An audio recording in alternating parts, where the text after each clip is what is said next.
Vous voulez un truc cool?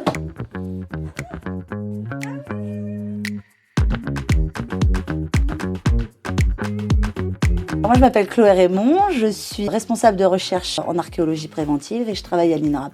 Donc j'ai commencé par faire juste une licence d'histoire et puis en fait cette première année, elle m'a pas trop plu. Parce que moi en fait ce qui m'intéresse c'est la vie du peuple, enfin des petites gens quoi. Alors je me suis dit qu'est-ce qu'il y a le plus direct comme métier dans l'histoire? Archéologue en fait. À l'issue de ma première année de licence, j'ai fait un stage de bénévole en archéologie programmée et ça m'a carrément plu. Donc je me suis dit c'est sûr c'est ça que je veux faire. J'ai une licence en histoire de l'art et en archéologie et après du coup j'ai fait un master professionnel moi qui s'appelle le master ingénierie en archéologie préventive. D'arriver en archéologie préventive à trouver un métier, d'avoir surtout un CDI, c'est très très compliqué.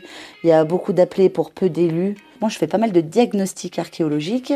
C'est une étape qui intervient en fait avant une fouille préventive. Elle est prescrite sur une surface entière d'un futur projet d'aménagement. Mais pour estimer s'il y a une fouille ou pas, il faut qu'on intervienne en faisant un diagnostic archéologique.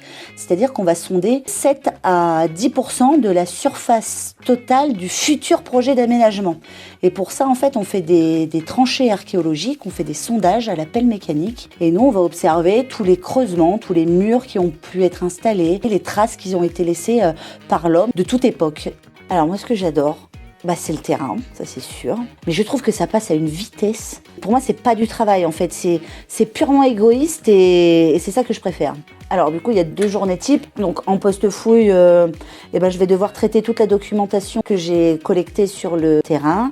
Donc nous avons par exemple ce qu'on appelle des minutes de chantier. Ce sont des dessins. Donc on va les scanner, on va les repasser en DAO, ce qu'on appelle, c'est du dessin assisté par ordinateur. Il va falloir que j'élabore le plan topographique de mes vestiges, que je rédige un rapport, que je me rapproche auprès des différents spécialistes pour leur montrer du mobilier archéologique. Et puis il y a aussi la phase de lavage pour traiter de façon primaire le mobilier. Avant un diagnostic, une intervention du coup sur le terrain, on a des phases de préparation pour éviter du coup de faire des sondages archéologiques dans les réseaux actuels, donc l'électricité, le gaz, l'eau, etc. Les conditions de travail, il faut plutôt s'imaginer du BTP plus que de la grande archéologie minutieuse. La médiation, pour moi, ça fait partie de notre travail puisque les données qu'on sort, elles sont à tout le monde, elles sont à la France. Donc en fait, c'est très important de les diffuser, de les valoriser à un public hyper large pour qu'on sache que la France, elle est riche d'un patrimoine archéologique exceptionnel et qu'on n'a rien à enlever à l'Égypte, à tout ça, et encore moins en Auvergne. J'ai jamais vu autant de beaux vestiges d'époques variées et en grande quantité. On n'a rien à enlever à d'autres pays. Bon.